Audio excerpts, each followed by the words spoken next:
I'm Tracy Baxter with today's Record Newswatch. He will spend the rest of his life in prison with no possibility of parole. In Orange County Court today, Brooklyn Rabbi Victor Koltun, convicted of masterminding the plot to murder two men, was given 2 consecutive sentences of life in prison without parole, plus 2 consecutive sentences of 8 1/3 to 25 years. Koltun was convicted of first-degree murder for his role in the execution-style shootings of Gerald and Francis Piscopo inside a vacant house on Liberty Street in Newburgh back in 2010. Prosecutors said Koltun hired 2 ex-cons, Frank Lewis and Craig Fennell, to carry out the killings as a way to stop Francis Piscopo's aggressive attempts to collect a debt. Francis Piscopo's son Frank Jr. and Gerald Piscopo's sister Tara Piscopo both read letters at sentencing describing the family's pain. And outside the courthouse, they defended the memory of the 2 victims. Most families don't get justice. Most families don't even get to know who did that to their family. So I do believe that we were definitely justified in the sentence that we received. And of course now it just begins with all the appeals and everything else. So at this point in time, my family and I are extremely ecstatic that at least this portion of it is over. I just can't understand how a man of God could actually commit the crimes, not just against my family, my brother and my uncle, but the other crimes in general. You know, peace will come to my family and we all be happy and live on. During his sentencing, Koltun continued to maintain his innocence, saying he'd hired the men for protection, not to kill anyone. Judge Nicholas DeRosa called the 2 ex-cons monsters, adding, quote, "Those who conspire and consort with monsters to commit heinous crimes are probably monsters themselves." A guilty plea has been filed by a former bank official in Tuxedo who admitted to stealing $130,000 from the bank's ATM funds over a 2-year period. 57-year-old Deborah Maccarelli is expected to receive a 1 to 3-year prison sentence after she pled guilty to felony grand larceny. Maccarelli was assistant branch manager at the J.P. Morgan Chase Bank in Tuxedo when she stole the money, about $2,000 at a time, from the cash that was meant for the ATM. The thefts occurred from June of 2011 to August of 2013. Maccarelli has repaid about $45,000 since her arrest. The judge said he will consider a sentence of probation if she repays the remaining amount by her May 20th sentencing date.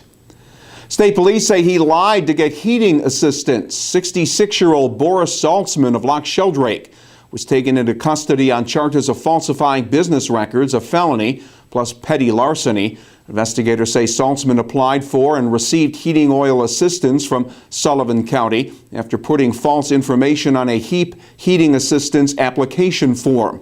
The arrest came following an investigation by state police and members of the Sullivan County Health and Family Services Fraud Unit.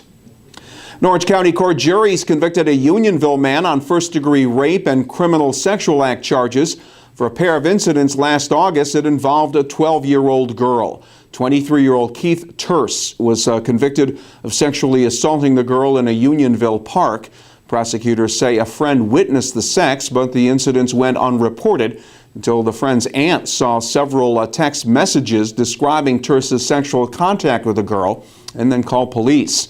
When he's sentenced April 14th, Terse will receive a mandatory sentence of from 5 to 25 years.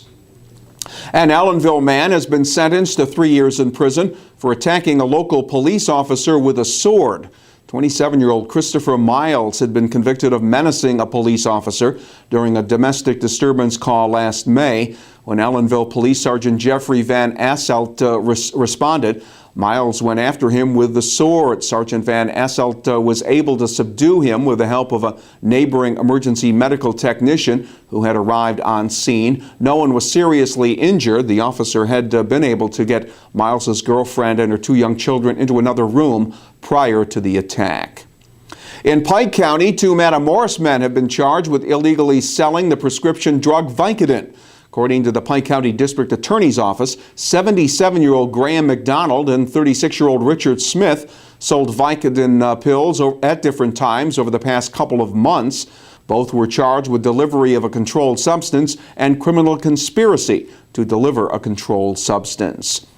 Two young boys have been charged with breaking into seasonal residences and setting fires at a campground in Bloomingburg. State police say the boys, who are not identified because of their ages, have been charged with arson and burglary for incidents that occurred at the Berenson campground on Rusagap Road. Investigators say one trailer was destroyed by a fire Monday evening and several others had been entered and property stolen. Charges are pending against a third boy who was also involved.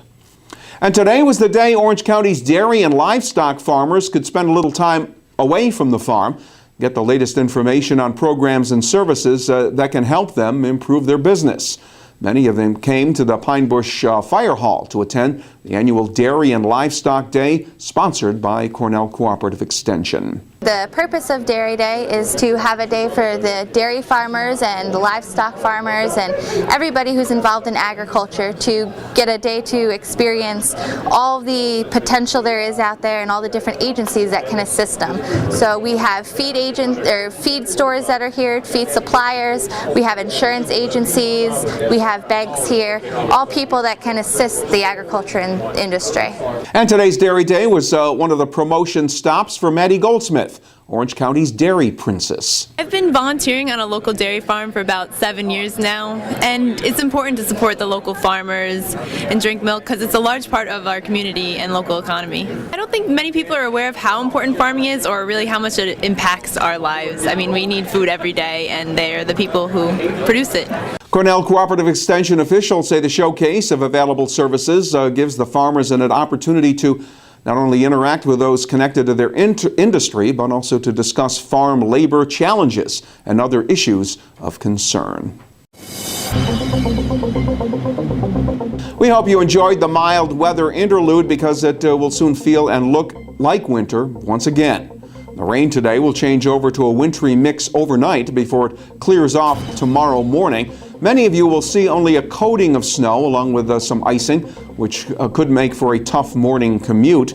Others in Ulster County and northern regions could see a bit more accumulation.